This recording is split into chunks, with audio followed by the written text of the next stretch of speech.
What's good? Brian Tong here, and welcome to the Apple Byte for everything good and bad inside the world of Apple. Let's get to it, and right now the phone getting the biggest buzz has been the Samsung Note 7. And the tech inside it is amazing, but do not fear, Apple fanboys. Your iPhone 6s is better than the Note 7. Now check this out. In a real-world app speed test, YouTube channel Phone Buff opened the same apps on each phone, performed the same tasks, and then relaunched them for a second time. In a display of how important it is to integrate hardware and software together, the iPhone 6s with its dual-core A9 processor and 2 gigs of RAM outperformed the Note 7 Snapdragon 820 quad-core processor with 4 gigs of RAM, finishing in 1 minute and 51 seconds compared to the Note 7's 2 minutes and 49 seconds. Now this comes right before Apple drops the next iPhone 7 on us in September, so if there's one thing we're confident about, it's the fact that the iPhone 7 will be significantly faster than the Note 7 in real-world speed. But it's not all peaches for the iPhone after a growing number of iPhone 6 and 6 Pluses are being affected by what is being called the touch disease. The bug appears as a gray flickering bar at the top of the screen and a display that is unresponsive or less responsive to touch. The heart of the problem appears to be the touch-integrated circuit chips that over time start to lose contact to the board and result in the display becoming unresponsive.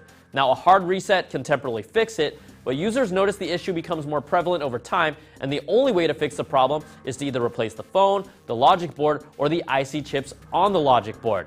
Now, the other issue, a lot of people now have iPhone 6s that are outside their warranty period and can't go to Apple to get them fixed until this issue is officially acknowledged. So why isn't it affecting the 6s and 6s Plus? Well, that's because Apple strengthened the body and changed the position of the Touch IC chips in that generation. Now, what a coincidence. It's almost as if they knew. So we'll keep following this. This clearly smells like a rotten apple to me, but we'll wait if they decide to address it. And what perfect timing.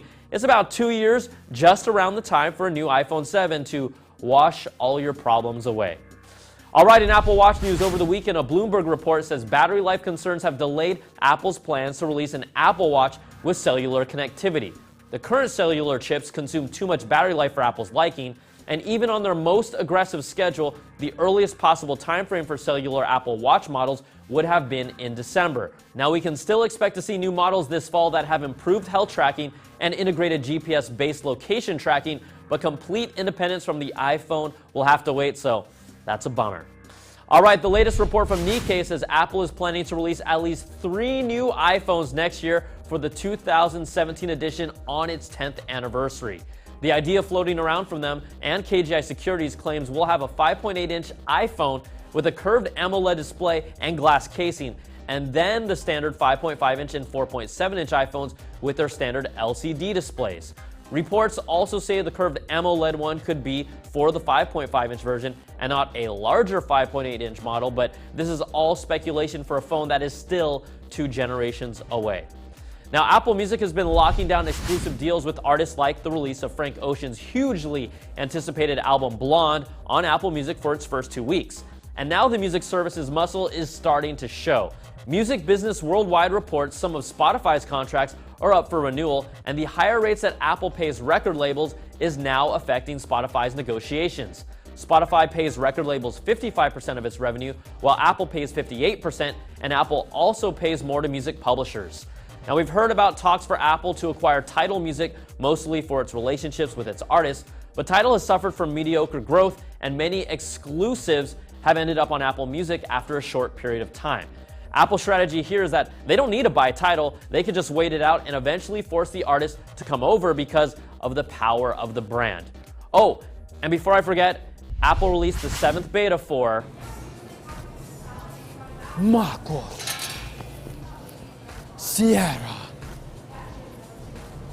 See, we do that with love, just for you.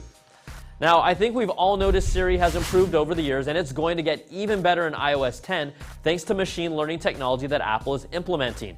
In a story by Backchannel, Apple is swapping out some of its licensed technology in favor of a deep neural network.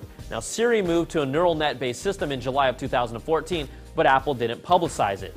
Responses will still be stitched together from a central database of recordings, but the head of development for Siri, Tom Gruber, says machine learning is going to help smooth out sentences and make Siri sound more human. This should also make a big difference for music legend Barbra Streisand in one of the largest pressing issues Apple has ever faced.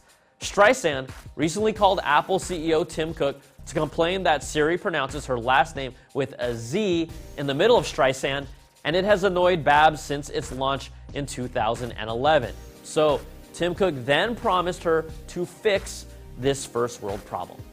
And before we go, we wanted to reward all of you Apple Biters with an amazing CNET sweepstakes that could get you, yes you, one of 2 brand new Apple TVs. So go to the link right here. You'll have to register to create a CNET account if you don't have one. I know it's annoying, but it takes a few seconds and it's worth it because you could win a brand new Apple TV. The sweepstakes goes out until September the 5th, where we'll announce the winners right here on this show.